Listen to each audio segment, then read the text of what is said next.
This is Brother George Boston Rhynes at KVCI. I'm down at the DFAC's office, and Brother John Robertson is sitting on the steps here, and he had a few words he wanted to say. Mr. Robertson, what are you doing up here today, brother? Well, today is Friday morning, and I believe it's June the 3rd, 2011. And I'm over here at the, I'm going to say the welfare place. I get a little help from here because I got a malignant terminal esophageal cancer. I weigh 215 to 220 pounds. I've lost the majority of my teeth. You know, this old smile is right, and I got the rest of the few I got left is loose in them. And I didn't feel any pain from when I lost my teeth. And I have to come over here to get some help now. I know we got some issues in Washington pertaining to the health welfare, the health reforming our system, but there's many folks out here that really need help, that can't seem to get help. Down at the Permanent Cancer Center, they gave me 2 to 6 months to live. That was 2008. They removed my stomach, and I don't have no pancreas. I take shots twice a month, and like I say, I lost my tooth, my hair. I lost the biggest majority of my hair. It came back, and I have constant pain all the time. And looking through this old grim window, out of the life expectancy with a disease like this, some of the illness that some of the people suffer here, we need help out here. And I understand all the controversy about the social security and everything, but we need help out here. Now the other part is that I have dedicated the few days I have left in behalf of helping somebody. And I'm a minister, and I want to help the community as to being an activist. I was the lead plaintiff in a civil litigation down in Miami, Florida, where I filed a discrimination suit against a gentleman by the name of George Calkins. And he was the best friend of the old President Bush. And when you hear him say, Ms. Rose says that our friends drove across the White House lawn, these were the people they were referring to. And Manuel Noriega was in the basement of the federal building. Judge, the Honorable Hoogler was my judge. But anyway, fighting discrimination, I represent 850 blacks, whites that are associated with blacks. And we fought the case and it lasted 11 years, to 12 years. And I come back here to my home, to Valdosta, and I find that this city is being run by the good old boys, that there's no blacks in power when blacks represent 58% in this city. Not one service station. People right here in this building come here to get help. And they have bachelor degrees. They have master degrees, but they can't get a job. We go over to Coastal Plains, and we have people over there. We found 279 people there, been in line from 1 o'clock in the morning, and only 9 of those folks out of 279 were white. This is a sad scenario, but along those lines, there's a railroad track right over there, and this old railroad track is the track that we call the track of social divide. A track that was put there years and years ago that have led us to realize to this day that there's a lot of history on this side of that track in the making of this country, of America. Especially Valdosta-Lowndes County. Valdosta was founded in 1860, and that was the predominant black neighborhood. And in 1965, Mr. President, we received the right to vote. But not one financial institution was put there. Not one loan company. Nothing for us. So now today we are here. I do believe that the way you bail out the bank, if you bail us out, by permitting us to be able to share into the federal revenue through the set-aside programs. Governor Perdue, past governor of the state of Georgia, he killed the minority program that killed all of our black businesses as far as construction and contractors, and made the word set aside an illegal word. We already didn't have anything, so he took that away from us. We got a Martin Luther King monument that was rated $1 million, $700,000, and we didn't make 1 cent off of it. We got construction going over there right now for 1 city block, from traffic light to traffic light, for almost $400,000, and we don't have not one black contractor receiving any of those funds.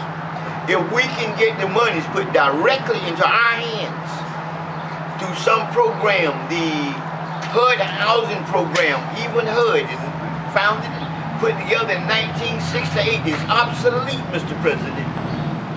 And by being obsolete, that means that it's been revised. It needs to be totally revised.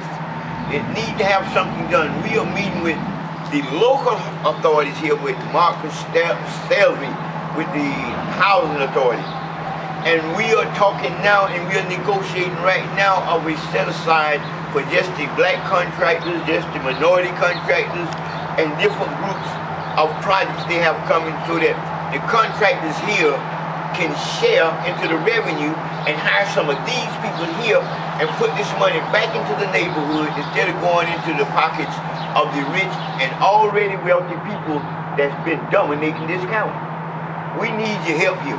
We work with the industrial authority, which they have been lying to us.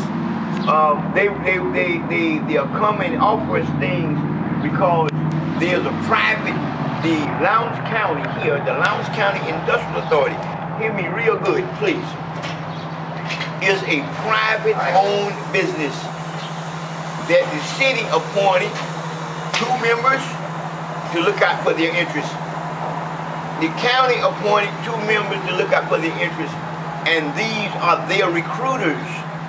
And they don't permit no one to come into this county to do work in this city, except they filter them and monitor them, that when we bring investors, that they don't allow them, so that they can keep this control.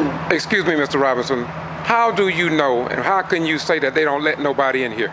Because they told us in a public meeting that they recruited these guys and they put people in these positions.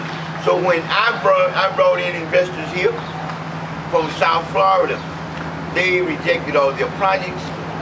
They let it be known by people coming here, and every time someone come here, they're rejected if they are not recruited by them. This place is a place of manipulation through their local power structure. What we have done, we have confronted them with this, and we confronted them in a different method. I'm a minister. But when I talk about this railroad track of social divide at the city council meetings, we be approached by wealthy people that say, don't mention race tonight. It's not the idea of us mentioning race. And it's not about race. It's about the results of racism. So, what we do, we talk plainly about it so that people can get relaxed and talk about it. We'll use the N word, the C word, to them directly.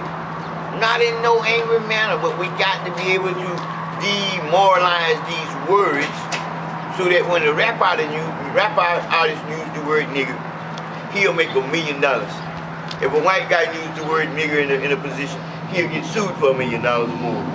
So where do we draw the line of distinction as the morality of it all?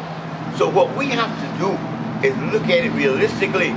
People are going to be people. They're going to use slurs, slangs, or whatever. But we don't have to be demoralized because of the minds of others.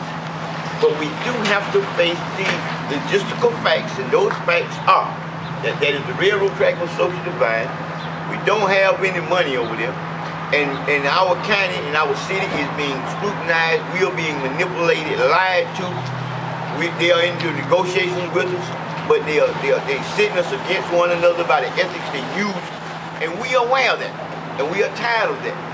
That's why I'm here this morning, so that we can get some things clarified, because we need help down here in our city.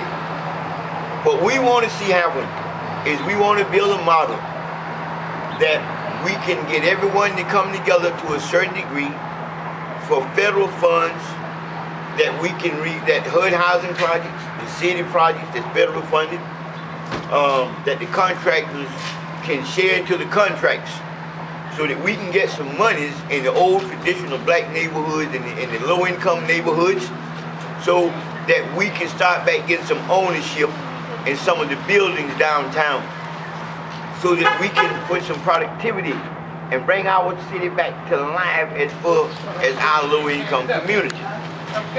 We don't have jobs, but I do believe that if we can revitalize the ghettos, and if you can bail out the banks, you can bail us out by putting the money directly into our hands.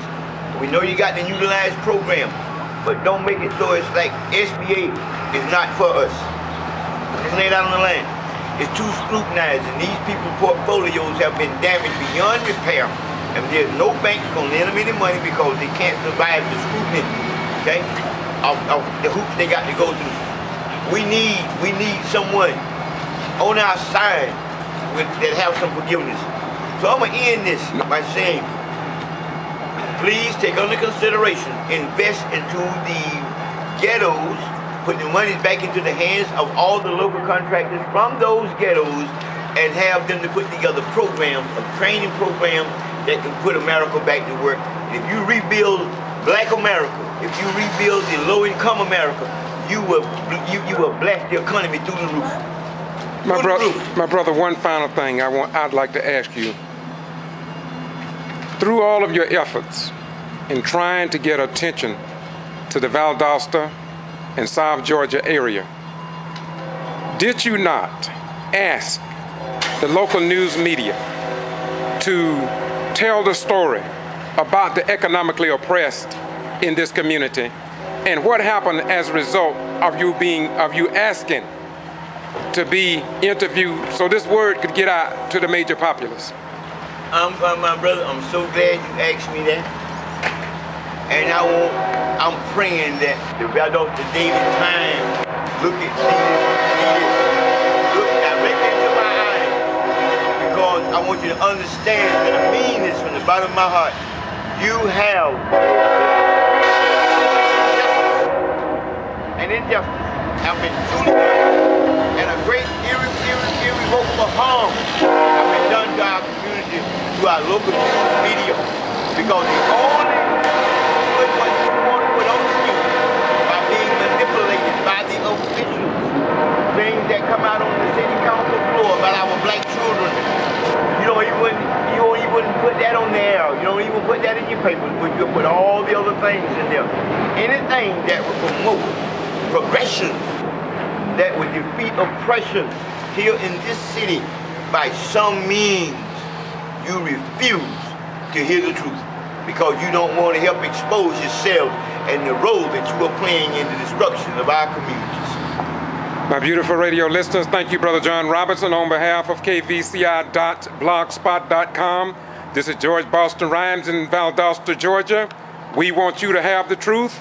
We do not want to be a continuation of keeping you deaf, dumb, and blind to the times and unable to make intelligent decisions based on facts in the city of Valdosta and Lowndes County.